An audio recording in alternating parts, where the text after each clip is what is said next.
اپنا شعار اور شوق بنا لیں، ان کی نسل سے اب خالد بن ولید نہیں پیدا ہو سکتے، ناچنے والے ہی پیدا ہوں گے، محمد بن قاسم نہیں پیدا ہو سکتے، طارق بن زیاد نہیں پیدا ہو سکتے۔ مجھے صلاح الدین یاد آیا اور میں بہت رویا۔ وہ بھی کسی ماں کا جنا ہی ہوا تھا۔ اس کے زمانے میں کرک، ایک ہمارے پاکستان میں کرک ہے، ایک اردن میں کرک ہے، اونچی پہاڑی پر وہ شہر ہے، بڑا دشوار قلعہ ہے۔ اس پر ایک حکمران تھا عیسائی، اس کا نام تھا ریجنالڈ۔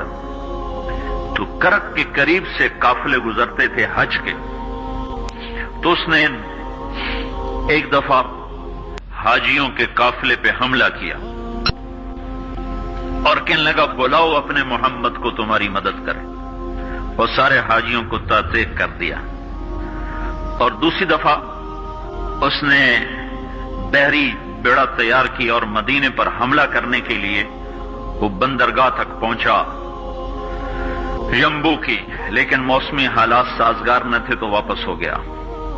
تو حطین کی لڑائی ہوئی ہے فلسطین میں، جس میں سارا یورپ اپنی طاقت کے ساتھ میدان میں اترا تھا، اور ادھر تنہا صلاح الدین ایوبی رحمت اللہ علیہ اکیلا اس لشکر سے ٹکرایا تھا، اور انہیں اس میں ساری رومن امپائر کو شکست ہوئی تھی، تو بڑے بڑے بادشاہ اس میں گرفتار ہوئے، تو اس میں ریجنالڈ بھی گرفتار ہو کے آیا۔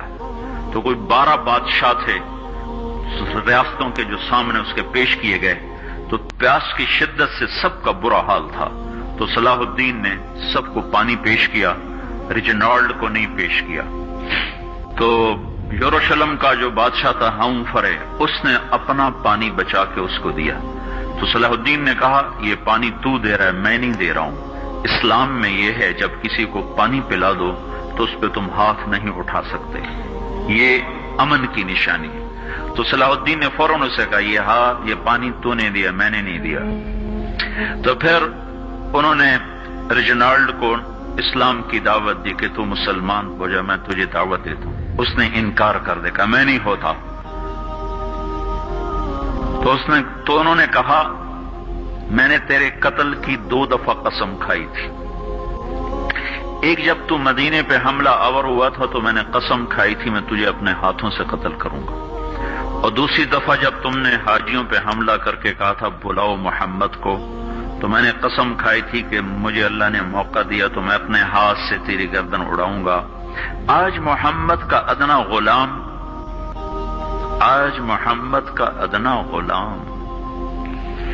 تیری اس بات پر یہ فریضہ ادا کرنے کے لیے آ رہا ہے، اور اپنی تلوار سے اس کی گردن اڑائی، وہ پیچھے لٹک گئی، پوری نہیں اڑی، پیچھے لٹک گئی، خوفناک منظر بن گیا۔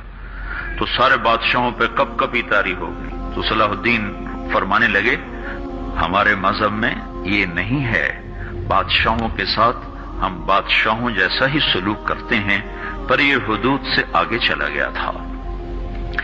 اب مجھے یہ قصہ بھولا ہوا تھا، مجھے انہی حادثوں میں، انہی ہنگاموں میں وہ یاد آیا، تو بات تنہائیوں میں بیٹھ کے بے بسی کے آنسو بہ جاتے ہیں، اور اس کے سوا کوئی چارہ نہیں ہے۔ ہماری ساری نسل موسیقی میں ڈوب چکی ہے، جو بدن سرتال پہ تھرکتے ہوں، جو بدن موسیقی کے اوپر ہلتے ہوں، رقص میں آتے ہوں، ان پہ کانٹے ہی اگیں گے، ان پہ صلاح الدین کا پھول نہیں اگ سکتا، ان میں محمد بن قاسم کے پھول نہیں اگ سکتے۔